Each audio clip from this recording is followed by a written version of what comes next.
Guest in this segment is the House Majority Leader, Delegate Pat McGeehan. Pat, good morning. How are you, sir?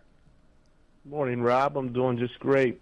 It's good weather over here in the northern Panhandle. How about yourself? Yeah, splendid. It's supposed to be about 70 degrees today and sunny before the rains arrive tomorrow.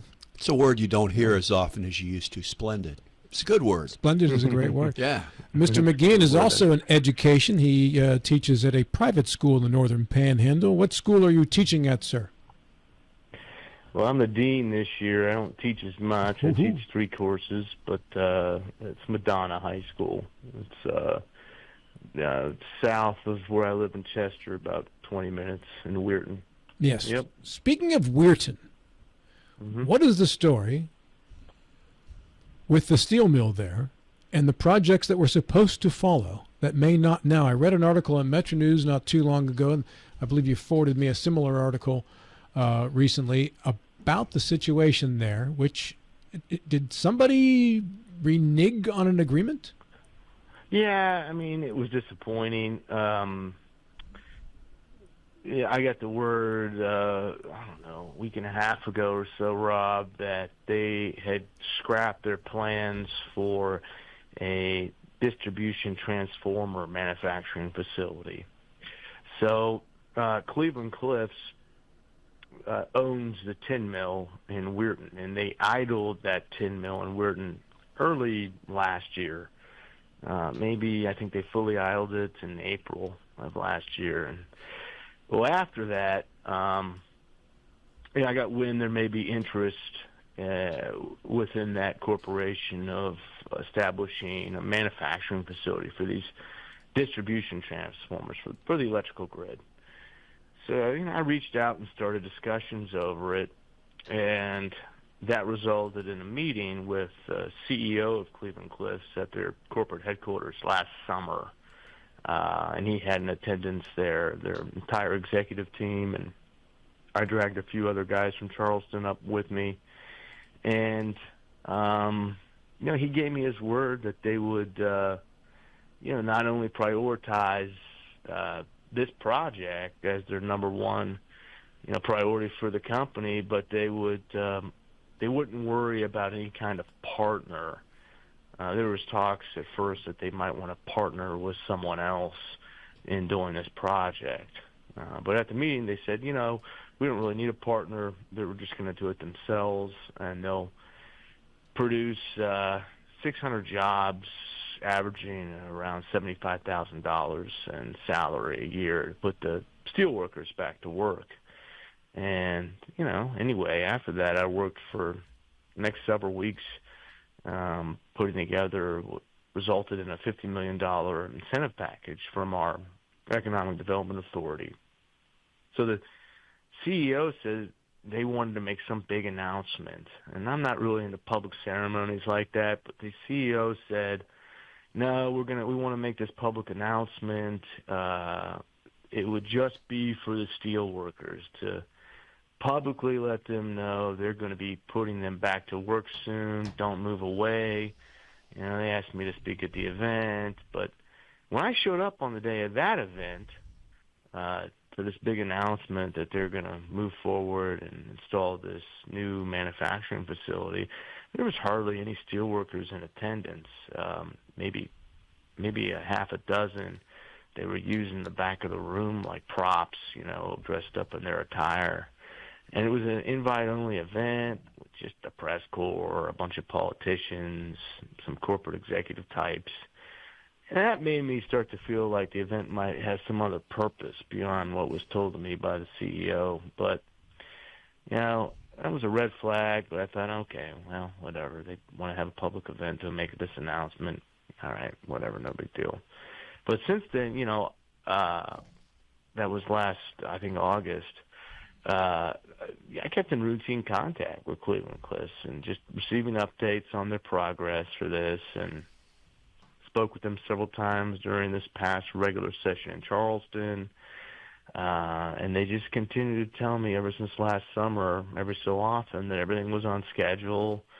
They'd have their first line of this transformer plant fully operational by early 2026. I think they said the latest would be like June of 2026. And the last time I spoke with them before they gave me the news about a week and a half, 2 weeks ago was sometime in March. They told me the same thing, early 26, they'd be operational. But then sometime in March, after I spoke with them, I checked in with the EDA in Charleston on the $50 million incentive package that they had agreed to and the state had agreed to, and just to make sure things were ready for them. And, to my surprise, I found out they hadn't heard from Cleveland Cliffs in something like 6 months, which I found odd. That's a lot of money, and all they needed to do was to have that ready was to sign for collateral. Because even though this $50 million package is given in stages as they continue to employ more people, it's structured like that. There's still collateral they sign for, the company signs for, just in case they were to break the terms of agreement, in which case then it would convert from a gift to a loan. Well, they hadn't done anything like that yet, but, I was assured everything was still on schedule. And then suddenly I received a call 2 weeks ago on a Tuesday afternoon, and it was from Cleveland Cliffs telling me, hey, the project's being scrapped. And I was told it was because they had some other partner company that they were going to do it with that they had backed out. And then they tell me they didn't have the know-how to make transformers in the first place. And, at the in-person meeting last summer, they had all their engineers in there along with all their other, C-suite executives, and you would have thought that they could put a man on the moon with their team. But anyway, that was never the case that was laid out to me. And I was told by in person by that CEO they had great engineers, they didn't need a partner, they'd make it happen all by themselves. This was the CEO talking. And anyway, when I got the news, I asked them, well, you're scrapping the whole project. That means you're really not going to have a presence in Weirton at all now going forward beyond owning some real estate in some of the facilities. They said that was correct, and they proceeded to tell me they were just going to sell off their properties. And, of course, they don't need the $50 million anymore that had been set aside. And so, I can understand the changes to market conditions and maybe things beyond one's control that affect other things, but they continually maintain otherwise, that everything's just fine and dandy and on schedule, when it obviously was not this whole time. And to keep hundreds of steel workers who are unemployed and waiting all this time in anticipation they're going to be going back to work, just leave them out to dry, man. I just think there's a special place in hell reserved for people who do something like that. So I was pretty disappointed, to say the least, I guess. Did the state lose any of the $50 million, Pat? No, I checked. They didn't sign for anything, and it's still encumbered within the EDA. So, no, that's still there. Matt Miller.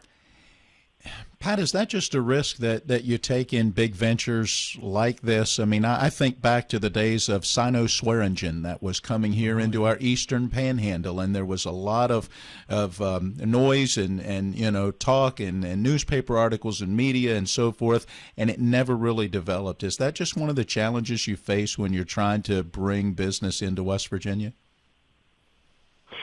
Well,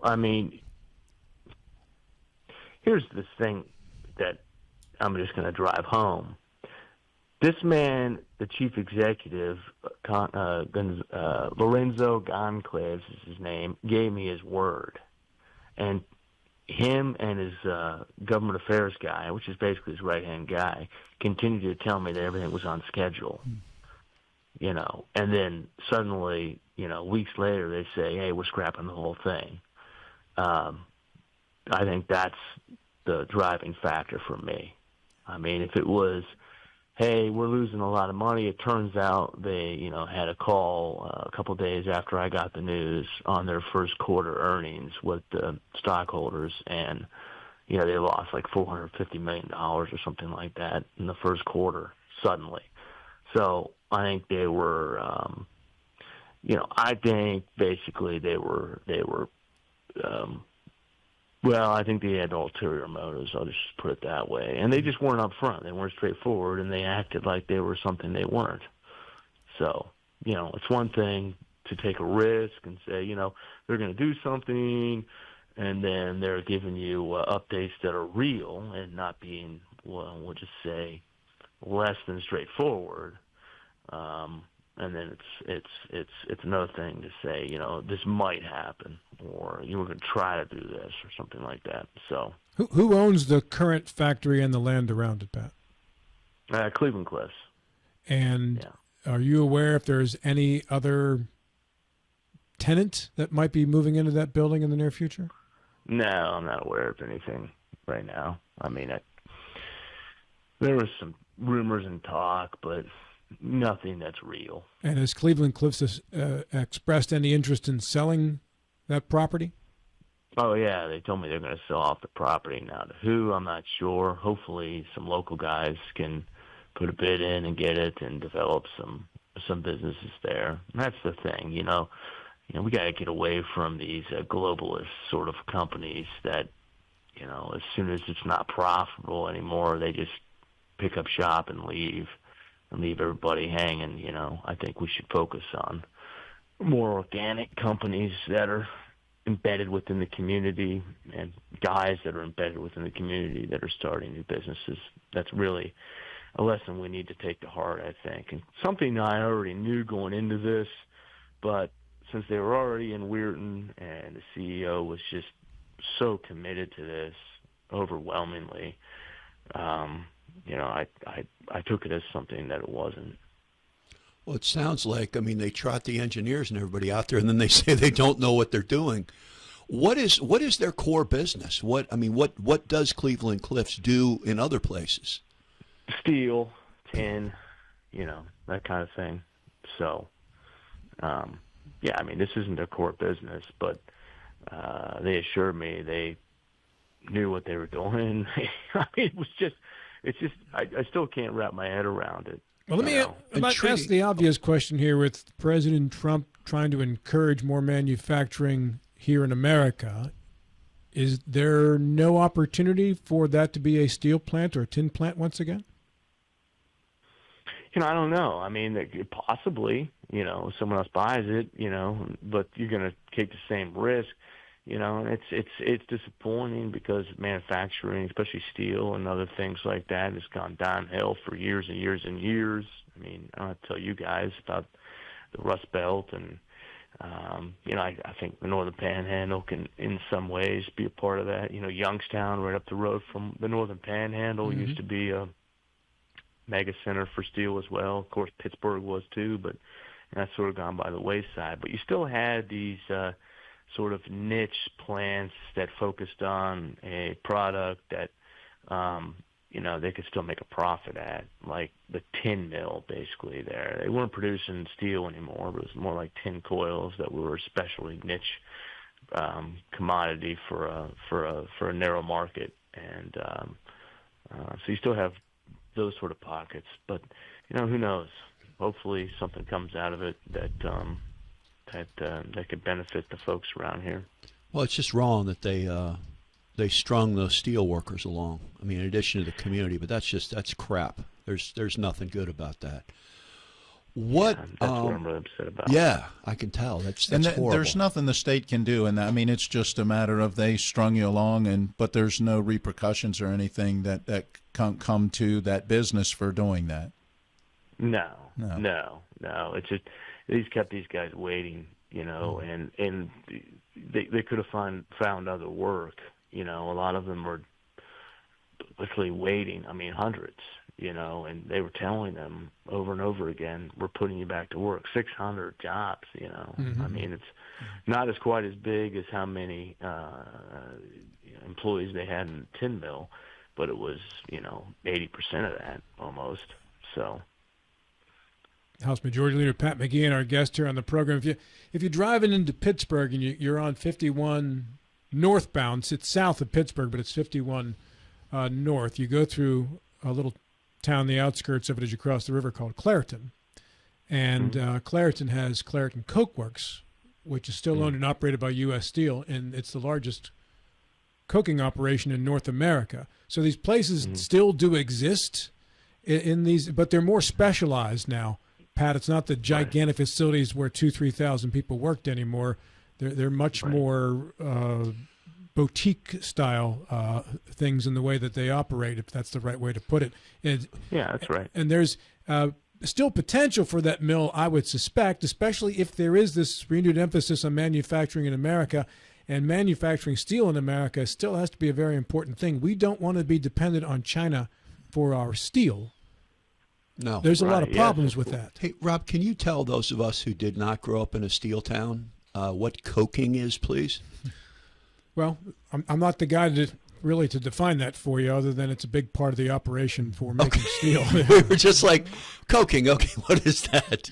Coke. It's Rob, not Coca-Cola. Matt had the same look on his face that I did. We're like, okay, what's coking? Yeah, it's part of making steel. Is that not part of President Trump's idea behind the tariffs and the renegotiation of tariffs, is to be able to see some of that manufacturing, some of that production, those things coming back into the United States? So hopefully that's something that can spur activity there in Weirton. By the way, real quickly, coke, a fuel for blast furnaces made from coal. There you go. Thank you to the listener that put that on there. No, it's actually in my search. Yeah. My search It's on your search. Okay. Coking operation is basically the process of converting coal into coke, which is the critical fuel, I guess, in the reactant to produce steel in a blast furnace. There you go. Nice. Pat, let's talk about some other business with the House of Delegates and your first year as the majority leader. So you had Mr. Hornby as your caucus leader there, and I can imagine there are some pretty entertaining conversations and some tension along the way as you guys got through that 60-day session. What was it like to work with Mr. Hornby that closely and Mr. Henshaw? Both of them were great, did great. Delegate Hornby did very well. He ran a pretty good caucus. We have daily caucus meetings. Just your listeners, if they're not familiar with that, it's just basically all the Republicans and the quote unquote supermajority we have get together and every morning review bills, review what's on the agenda, take questions, have debates, things like that. And Delegate Hornby is the person who moderates, runs that sort of operation, and he did great. I thought he did a good job. He's a very personal guy, so he gets along with everybody in the caucus, and kept, an orderly sort of, when things got heated, he would, keep an orderly sort of process within the caucus so that, one person's not talking over another and everybody's heard. So he did very well, and I enjoyed working with him. His personality is such that he keeps a calm head when all is crazy around him.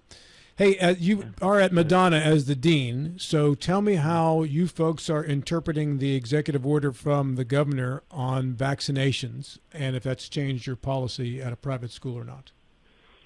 Well, we're under the diocese, and the bishop is insistent that we're just going to maintain the same policy for all Catholic schools in West Virginia. So,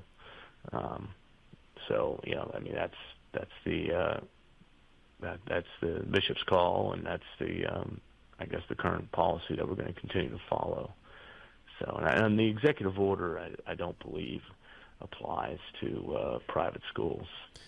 Initially, I read it, but it hadn't. Yeah, initially that was part of the requirement, though, was it not, when they began discussing changing the vaccination policy that would also apply to private schools? Yeah, I'm not sure. I'll be honest. I haven't read the executive order. Mm-hmm. Okay, but that was my understanding from what I was told. Well, I think the initial legislation, though. I'm talking more about the initial legislation. Yeah. Yes, it would apply. Initially, the draft was it would apply to all schools. Yes. All right, but obviously it is not part of the executive order, too, if you're not following that. All right, very good. Go ahead, Matt. Pat, as a House Majority Leader, did you find this session somewhat frustrating? I mean, at times, yeah, it was. You could get frustrated, but I had to deal with. You got 91 Republicans, and so you have to deal with a wide variety of beliefs, opinions, personalities, and I'm just trying to be basically just took the job because Roger Hanshaw is my friend. We differ on beliefs somewhat, but trying to maintain order in the committee process, on the House floor.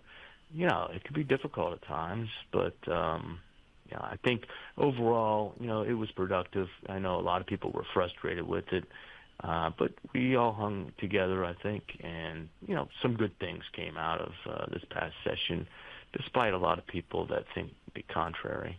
So, it was there was some days where I'd have to deal with like the left wing of the Republican caucus.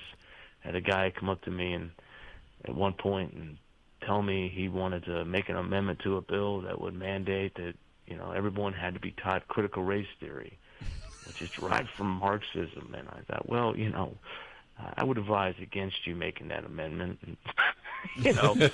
And then but then you have other more of the, I guess, right wing of the caucus that is in some respects thinks somehow that we can return to 1776 and sticks to sort of a more ideological, classical liberal sort of approach that's very rigid, and so you have to deal with some of them, and I could sympathize with some of that, but at the end of the day, we have to be a little bit real here.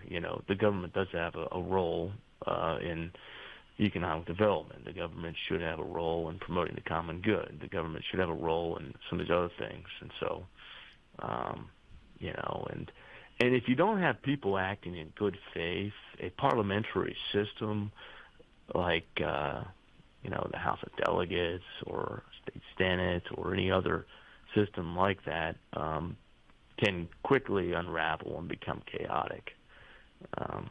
So it's somewhat of a struggle, especially in today's politics where things are very polarized. I've noticed. Pat, good to talk with you, man. How's your health? Good, man. I'm doing all right. Trying to get back into running and get back in shape. Got to finish my dissertation this summer, and moved into a new house in Chester, right around the river. So very nice. Wake up to a great view, the bridge in the Ohio Valley, and it's a great cure in the morning and the evening for nihilism. That's the beauty, man. So, well, next summer I'll call you Dr. McGeehan. Good to talk with you, man. All right, you guys too. Take it easy, okay?